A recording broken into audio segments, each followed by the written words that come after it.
Today, new material. We're going to be looking at two sociological perspectives, the conflict perspective and the structural functional perspective. All of the educational theory that I've seen says that students understand new material best when they can relate it to something they already know.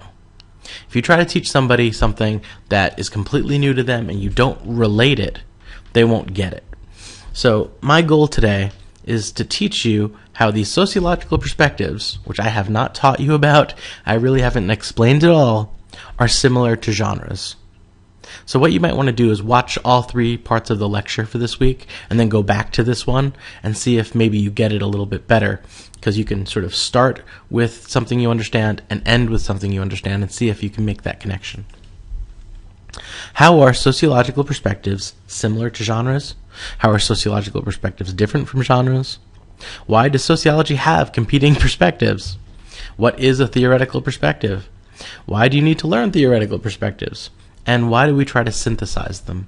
These are the 6 questions that we're going to be asking this week. And again, I'm talking about genre, not because it matters to sociology. Actually, it kind of has nothing to do with sociology, but I thought maybe it would help you understand sociological perspectives. So, what are sociological perspectives? Let's define these things. Let's talk about them a little bit. Why does sociology have competing perspectives? Well, I'd like to think about this in a slightly different way. A lot of people, when they start doing social science, they start to question whether the hard sciences are the really hard sciences, whether biology and chemistry and physics are really hard. They're hard in the sense that you have to know calculus and you have to understand physics and chemistry, and that can be challenging because you are a human being. You might not be able to sort of put yourself in the perspective of an atom or a molecule. So that's challenging, and I get that. You have to sort of think differently. You have to understand calculus and so forth. But the social sciences, sociology, economics, political science, they deal with humans. And dealing with humans is very, very challenging. Humans don't always see the world the same way. It's possible that you have one human saying, looking at people who use drugs and say a certain thing, and somebody else looking at people who use drugs and saying almost the exact opposite. They're both social scientists, they both have PhDs, they both have taken a certain number of classes, to learn about their field of knowledge, but they interpret the exact same behavior in oppositional ways. And that makes the social sciences a lot more challenging because there's a lot more possible objectivity in the hard sciences. In the social sciences, because we deal with humans and it's humans looking at other humans, it makes it very challenging and difficult. So why does sociology have competing perspectives? Well, take a look at this image here. What do you see? I'm going to move it 3 times and see if you see something different.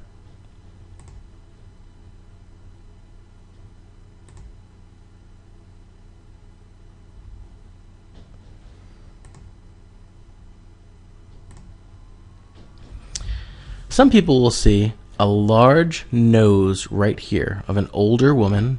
This is her nose. This is her mouth right here.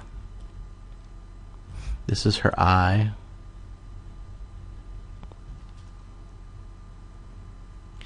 Other people will see a young woman's face. This is her face.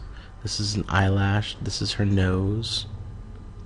And this, instead of a mouth, is a choker or a necklace of some sort.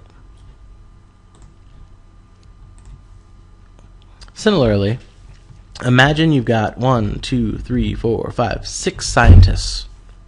And these 6 scientists are all blindfolded, and they're touching an elephant. And one of them says, it's a spear, it's a fan, it's a wall, it's a rope, it's a tree, it's a snake. Because they're all touching a different aspect of the elephant, they can't see the whole big picture together. And this is one of the reasons why sociology has competing paradigms or competing perspectives. If I am the man touching the spear, yes, to me, I am really touching a spear. If you're in the back touching the tail, it feels like a rope. And I want you to understand that as humans, we have all of our facilities, or most of us do. We have our eyes, our ears, our nose, our mouth. We can touch things, we can see things, we can read books. But at the same time, we have to acknowledge that we don't have perfect vision. So one sociologist might see one thing, another sociologist might see something else. Our vision is imperfect, and what has happened is we have competing theoretical perspectives. Sociologists do not agree. What you're getting right now is Introduction to Sociology by Mike Danza, a very particular sociologist. Other sociologists might disagree with everything I'm saying. We use different sociological perspectives. I could define role one way. Another sociologist could define the same term, the social role, very differently.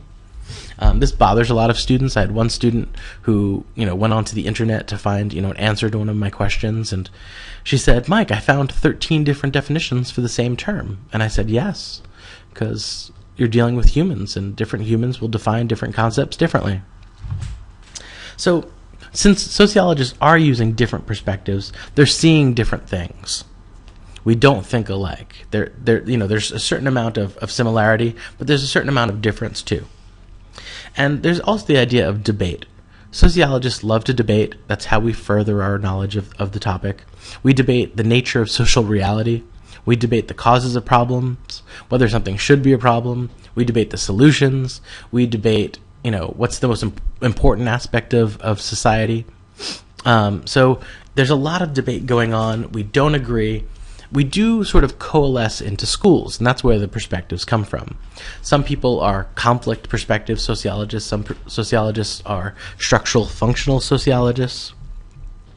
There's many perspectives out there, but my friends and I would sort of make fun of each other. We'd be like, "Oh, you're totally a structural functionalist, and we don't like you," and that was sort of a joking thing. But we have competing theoretical perspectives. So what is a theoretical perspective? We need a formal definition here. A theoretical perspective is an explicit articulation of basic assumptions. If you've ever had a debate with somebody, a good debate, a successful debate from my perspective, is when you walk away from that debate and you have learned something new about yourself. You've realized one of your working assumptions of the world. You've realized, wow, to me, this is how the world works. If you learn more about yourself after the debate, you've just uncovered one of your basic assumptions. So what sociologists have done is they debated and debated for 150 years. And after 150 years, what has emerged is these two schools, we give them names, conflict perspective, structural functional perspective, and we can summarize them in 3 assumptions. The conflict perspective has these 3 assumptions, the structural functional perspective has these 3 assumptions, and that's it. So it makes life a little bit easier, because it's sort of like you can walk up to somebody and say, "Oh, you're a conflict guy, you believe in the conflict perspective. Okay, well, I know your working assumptions, so now I know how to start talking to you, because I know where you're coming from." I hope that you have a better understanding of why sociology has competing theoretical perspectives,